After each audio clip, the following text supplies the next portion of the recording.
আপনাদেরকে সংসদকে সংসদ করেননি, সংসদকে সংসার বানিয়েছেন। কেউ বানিয়েছেন বেডরুম, কেউ বানিয়েছেন ওয়াশরুম, কেউ বানিয়েছেন তার মন মতন করার একটা আয়না ঘর। রাজনৈতিক কোটাকে আপনি কিভাবে দেখবেন? এই 54 বছরের রাজনৈতিক কোটার দ্বারা সবচেয়ে বেশি মানুষ কতগুলি অবহেলিত হয়েছে, কত ব্রিলিয়েন্ট স্টুডেন্ট। এরপরে হচ্ছে গিয়ে আরো যে হচ্ছে গিয়ে আপনার অন্য অনেক ভালো স্টুডেন্ট, ভেরি গুড স্টুডেন্ট, তারা স্থান পায়নি। কি কারণে? রাজনৈতিক কোটা। রাজনৈতিক কোটার তো কোনো কোটা নেই। এই রাজনৈতিক কোটার দ্বারা কোটা ব্যবসার দ্বারা বহুত স্টুডেন্ট মেধাবীরা বাংলাদেশে থাকে না, বিদেশে চলে যায়। এই যে মেধাদের দেশ মেধাদের পাচার হয়ে যাচ্ছে, এটা আরো ইঙ্গিত দিবে। এর দায়বদ্ধ তো ওই সমস্ত রাজনৈতিক দলে। 90 অভ্যুত্থান হয়েছে, আপনারা দেখেছেন 3 দলীয় যে সংস্কারের কথা ছিল সেটাকে তারা করতে পেরেছে। আওয়ামী লীগ বিএনপি এরা কি করতে পেরেছে?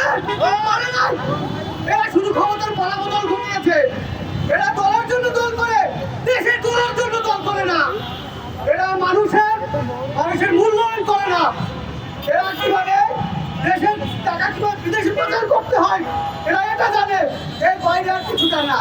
এরা জানে দলের স্বার্থ। এরা বলে সবার আগে বাংলাদেশ, সবার আগে বাংলাদেশ। আমরা বলি, এরা বলে সবার আগে দল, সবার আগে দল, সবার আগে দল। এরা সবার আগে বাংলাদেশের কথা ভাবে না, এরা বাংলার মানুষের কথা ভাবে না।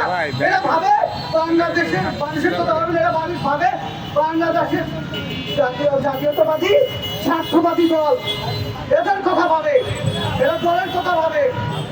এরকমটা যদি না হতো তাহলে 75-এ হতো, 75, 90 এবং 24-এ বাংলাদেশের মানুষ যে আশা জাগিয়েছে এবং যে মানুষের আশার যে মানে ঘটিয়েছে 69% যে ভোট, গণভোটের হ্যাঁ ভোট, এটাকে তারা হচ্ছে গিয়ে কিভাবে তারা নস্যাৎ করেছে এটা আপনারা দেখেছেন।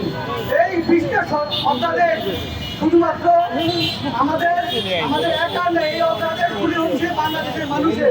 এই চুক্তিটা শুধু রাজনৈতিক দলের না, এই চুক্তিটা হচ্ছে বাংলাদেশের রাজনৈতিক দলের সাথে বাংলাদেশের জনগণের যে রায়টা সে বাংলাদেশের মানুষ কিন্তু দিয়ে দিয়েছে। সেই 69 ভোটের মাধ্যমে, 69% ভোটের মাধ্যমে, এই ভোটের মাধ্যমে কিভাবে অর্থাৎ কোটাবিহীন বৈষম্যবিহীন বাংলাদেশ করা যায় সেটার পক্ষে আবার অনেকে মিথ্যা বয়ান তৈরি করেছেন। 71 থাকলে নাকি বলে হচ্ছে একটা সীমা আছে। আপনারা কোন লেভেলের বাটপান বাংলাদেশের মানুষ জানে? সংবিধান এটা অবহমান পরিবর্তনের একটা খেলা, এটা চলবে। 100 বছর আগে যে সংবিধানের রীতিনীতি বা সংবিধান ছিল এটা কিন্তু এখন থাকবে না, এটা স্বাভাবিক। এই সংস্কার এটা চলতেই থাকবে। তার মানে এটাকে আপনার ইতিহাসের দ্বারা আপনারা এটাকে মুছে দেওয়ার চেষ্টা করবেন, তাহলে আপনাদের মতো বড় বাটপার আর বাংলাদেশে নয়। আপনাদেরকে সংসদকে সংসদ করেননি, সংসদকে সংসার বানিয়েছেন। কেউ বানিয়েছেন বেডরুম, কেউ বানিয়েছেন ওয়াশরুম, কেউ বানিয়েছেন তার মন মতন করার একটা আয়না ঘর, যে যার মতন করে ইউজ করছেন। বাংলাদেশের মানুষ কিন্তু সেটা পরিবর্তন ঘটিয়ে দিয়েছে। আপনারা এই পরিবর্তন কিন্তু 24-এর বিপ্লবের পরে কিন্তু ঘটে গেছে পরিবর্তনটা, কিন্তু আসলে আপনারা পরিবর্তনের সাথে মানিয়ে নিতে পারেননি। সমস্যা নাই, বাংলাদেশের মানুষ এই পরিবর্তনের জন্য রাজি আছে। এবার তো 2000 গেছে, আপনারা আরো যাচ্ছেন 10,000 যাবে। যে 10,000 প্রস্তুত আছে। আমাদের জুলাই যুদ্ধের একজন যদি বেঁচে থাকে মনে রাখবেন, আপনারা ফলাফল চেকে পাবেন না। মাটির নিচে যদি বাংকার করছেন না, সেই বাংকারের নিচেও থাকতে পারবেন না। এটা বাংলাদেশের মানুষের প্রতিশ্রুতি, মনে রাখবেন। এই বাংলাদেশের মানুষ আপনাদেরকে ছেড়ে কথা বলবেন না। আপনারা যত মাফিয়া রাজনৈতিক দল হন না কেন, নিজেদের ইচ্ছের মতন চলবে, খুশি মতন করবেন, ওই সমস্ত উৎকর্ষণ অন্য জায়গায় গিয়ে করবেন। আপনাদের প্রত্যেকের কথার শব্দ চয়ন, প্রত্যেকটা বাক্য রচনা, প্রত্যেকটা সেমিকোন দাড়ি কমা সব বাংলাদেশের মানুষ পর্যবেক্ষণ করছে। মনে করবেন না যে আপনারা ফ্রি হয়ে গেছেন। আপনাদেরকে কেউ কিছু বলছে না বিধায় আপনারা মনে করবেন যে একদম সব পানির মতন হয়ে গেছে। এটা ভাবাটা ভুল, চরম ভুল। সেই ভুলের খেসারত আপনাদের পূর্বোক্ত ছুরিটা দিয়ে গেছেন। আপনারা আশা করি এই পথে হাঁটবেন না। আপনারা দেশের ছাত্রদের আপনারা বিচার করুন, ন্যায় বিচার করুন তাদের পক্ষে। আপনারা দেখতে পাচ্ছেন রাজনীতি কোটার দ্বারা বাংলাদেশের যে মেরিটোরিয়াস এবং ডাইনামিক স্টুডেন্ট আছে তাদের চাকরি হয় না।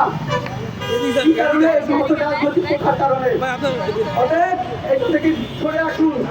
বাংলাদেশ যে সমস্ত অধ্যাদেশ রয়েছে সেই অধ্যাদেশগুলো দ্রুত বাতিল করুন এবং যেই গণভোটের অধ্যাদেশ সেটা আপনার ল্যাপস হয়ে গেছে আপনারা সেটা পুনর্বিবেচনা করে খুব দ্রুত আপনারা এটাকে আইনে পরিণত করুন। কাছো কাটতো তবু দেশের মানুষ তাদেরকে ভালো বলতো। তারা কোনো খেলা কোনো কিচ্ছুই দেয়নি আমাদেরকে। আমি চাই বিএনপি বিগত 17 বছর গুম খুন হয়েছে, যারা গুম খুন হয়েছে, যারা ফাঁসির কাঠগড়াতে মনে করেন আমরা যাদেরকে আমরা মুক্তি করছি তারা এখন আমাদের বিষয়ে কথা বলে না। এই যে আরেকজন আছে নূর ভাই, এই নূর ভাইরে কি করছে? নুরু ভাইরে ফুটবলের মতন লাগতেছে, ফুটবলের মতন লাগতেছে। আমরা প্রতিবাদ করছি এখানে দাঁড়িয়ে, তারে মুক্তি করছে কারা? এই দেশের জনগণ মুক্তি করছে তারে। এখন উনি কি বলে, এই জোলাইয়ের মেন বাপই আমি।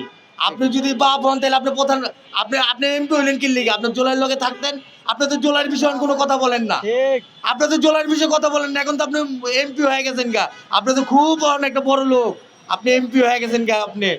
আপনি এখনো জোলাইয়ের বিষয়ে কথা বলেন। আর আমাদের ওসমান হাদি ভাইয়ের যদি বিচার নিয়ে কোনো তাল বাড়ানো চলে তাহলে এই বাংলাদেশের জনগণ কেউকে ছাড়বে না। হাদি ভাইয়ের যে ভালোবাসার লোক হয়েছে, কোনো রাজনীতির লোক লাগবে না। আপনাদের মতন দলেকে হাদি ভাইয়ের ভালোবাসার লোকই মনে করেন একলাই মনে করেন অভ্যুত্থান করবে, একলাই। আমরা চাই বিএনপির দল যেন অসম্মান না হয়, বিএনপির দল যেন সম্মানে থাকে। আমরা যতদিন বাইচে আছি ন্যায় ইনসাফের কথা বলবো। আমি সুজন কিন্তু কোনো নেতার পাও চাইতে আসি নাই, আমি কিন্তু গুলির মাঝখানের থেকে রাজপথে তুলতে আইছি।